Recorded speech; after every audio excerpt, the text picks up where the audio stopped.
Iran ने बीती रात हाइफा के अंदर इजराइल में जिस तरीके की तबाही मचाई है, जो तस्वीरें निकल करके सामने आई हैं, अपने आप में गाजा की याद दिला देती है। इजराइल में इस वक्त में अफरा तफरी है। कल संडे का दिन था, ईस्टर था, और ऐसे में आप देखिए कि इजराइल में किस तरीके का मंजर निकल करके सामने आया है। और इसके साथ साथ अब ईरान ने अपनी 97th वेब लॉन्च कर दी है, यानी हथियारों की 97वीं खेप, मिसाइलों की 97वीं खेप वो लॉन्च कर दी है। और ईरान ने कहा है कि हम तेल को रोक देंगे, तेल को बंद कर देंगे, ग्लोबल एनर्जी सप्लाई वो पूरी तरह से ठप कर देंगे। ये ईरान की तरफ से कहा गया है। सबसे पहले तस्वीर आप देखिए, ये तस्वीर आप देखिए, और ये तस्वीर बहुत कुछ बयां करती है किस तरीके से यहां पर नुकसान दिखाई दे रहा है।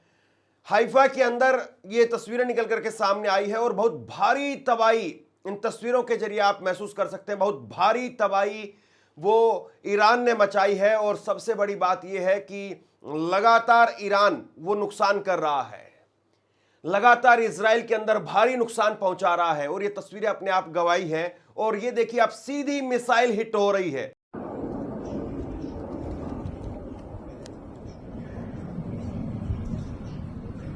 מיירט מעליי, נראה לי היה פה מה זה נפילה. יא אחו שילינג. וואי! יואו, נפילה! ज़ाइन! ये सच्चाई है कि ईरान के पास में अपना एयर डिफेंस सिस्टम नहीं था, उसके बावजूद ईरान ने अपना बहुत मजबूती के साथ में ना केवल बचाव किया है, बल्कि अब उसका एयर डिफेंस सिस्टम वो भी मजबूत नजर आ रहा है। और दूसरी तरफ इजराइल का एयर डिफेंस सिस्टम वो तबाह हो गया है। आप देखिए कि हाइफा में इस तरीके का मंजर निकल करके सामने आ रहा है। इसका मतलब उसका एयर डिफेंस सिस्टम अब बचा नहीं है या बहुत कमजोर हो चुका है।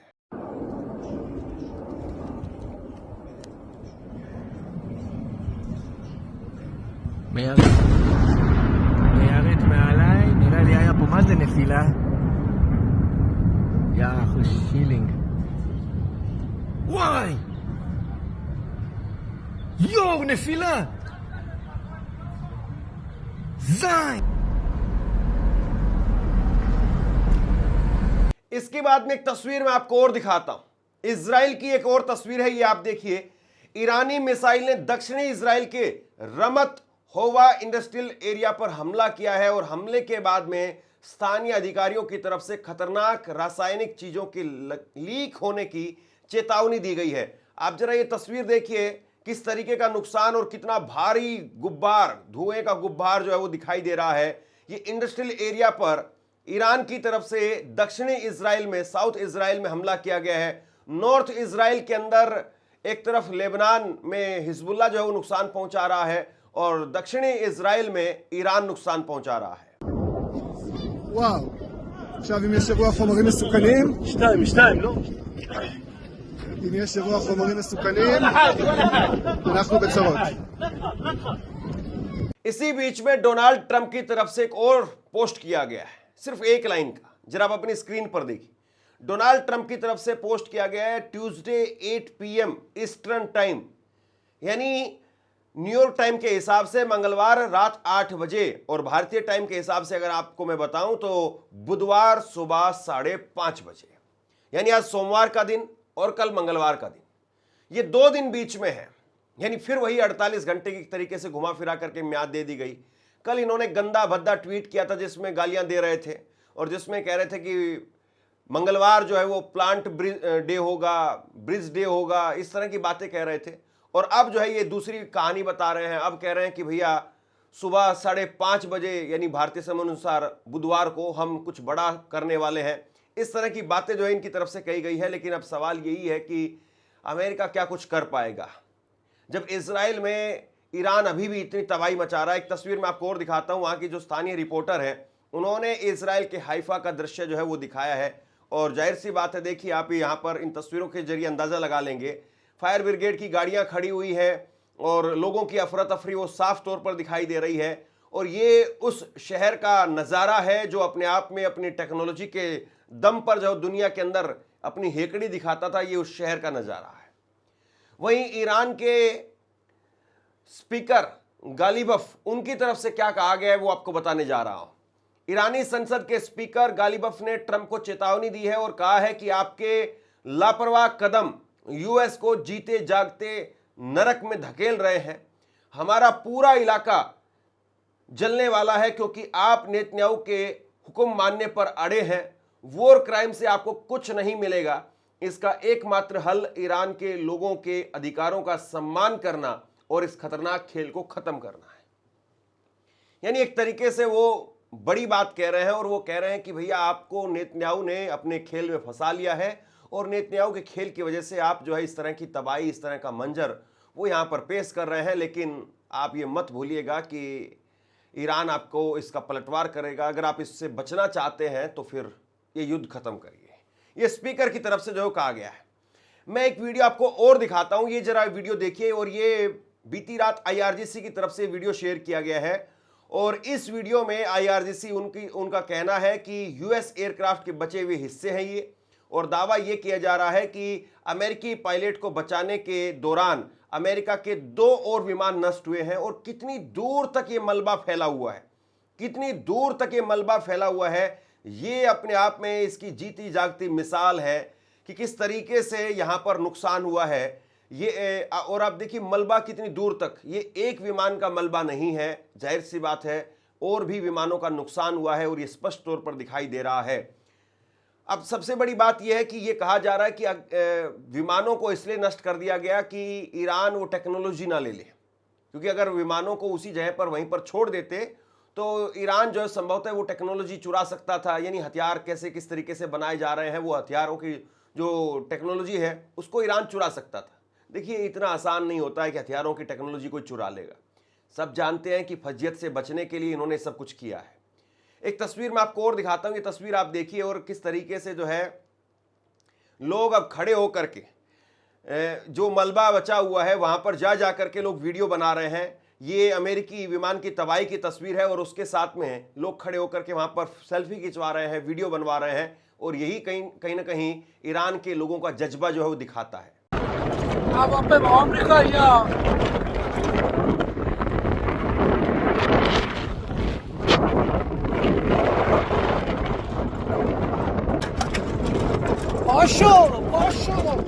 अब मैं आपको तस्वीर दिखाने जा रहा हूं खातम अल अंबिया के प्रवक्ता इब्राहिम जोल्फगारी की। और उन्होंने कहा कि जो शुरुआत से अभी तक हमने हमले किए हैं, ईरान उससे बड़ा हमला, उससे बड़ा सरप्राइज देने जा रहा है।